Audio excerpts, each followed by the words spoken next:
జగన్ పరదాల చాటున తిరిగేవారని తమ నాయకులు ప్రజల మధ్య తిరుగుతున్నారని మంత్రి కొల్లు రవీంద్ర అన్నారు. ఎరువుల పేరుతో జగన్ రాజకీయం చేయడం సిగ్గుచేటని విమర్శించారు. అవసరం మేరకు యూరియా ఇస్తున్నామన్న కొల్లు రవీంద్ర జగన్ కావాలనే జనాన్ని రెచ్చగొడుతున్నారని చెప్పారు. మెడికల్ కాలేజీలపై నీచమైన ఆరోపణలు చేస్తున్నారన్నారు. 5 ఏళ్లలో జగన్ ఎన్ని మెడికల్ కాలేజీలు పూర్తి చేశారో సమాధానం చెప్పాలని ప్రశ్నించారు.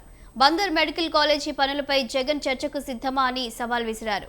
తాము సంయమనంతో ఉన్నాం కాబట్టే వైసీపీ నేతలు ఇంకా రోడ్లపై తిరుగుతున్నారని కొల్లు రవీంద్ర అన్నారు.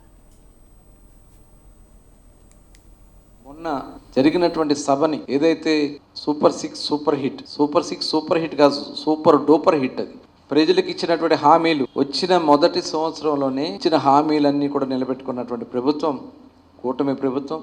ప్రజలు చాలా ఆనందంగా ఉన్నారు. ఇవాళ జగన్మోహన్ రెడ్డి గారు అవన్నీ చూసి తట్టుకోలేక ఈనాడన్నా ప్రజల దగ్గరకు వచ్చారా? ఈనాడన్నా అధికారంలో ఉన్నప్పుడు కనీసం ఓపెన్గా వెళ్ళినటువంటి సందర్భం కూడా లేదు. పరదాలు అడ్డం పెట్టుకుని, బారికేట్లు అడ్డం పెట్టుకుని ప్రజలకు కనపడకుండా తిరిగిన నాయకుడు జగన్మోహన్ రెడ్డి. ఇవాళ ఎరువుల గురించి మాట్లాడే అర్హత జగన్మోహన్ రెడ్డి గారికి ఉందా అని చెప్పి నేను అడుగుతా ఉన్నాను. మీరు ఇవాళ ప్రతిదీ రెచ్చగొట్టే కార్యక్రమం ఏదో వంకతో ప్రజల్లోకి వచ్చి దాన్ని రాజకీయం చేయడానికి ప్రయత్నం చేస్తున్నారంటే ఒకసారి ప్రజలందరూ కూడా గమనించాలని చెప్పి సందర్భంగా కోరుతా ఉన్నాను. మీరు ఆర్భాటంగా 17 కాలేజీలు అని చెప్పి ఒక్క కాలేజీ కూడా సంపూర్ణంగా పూర్తి చేశారో చెప్పాలని నేను కోరుతా ఉన్నా.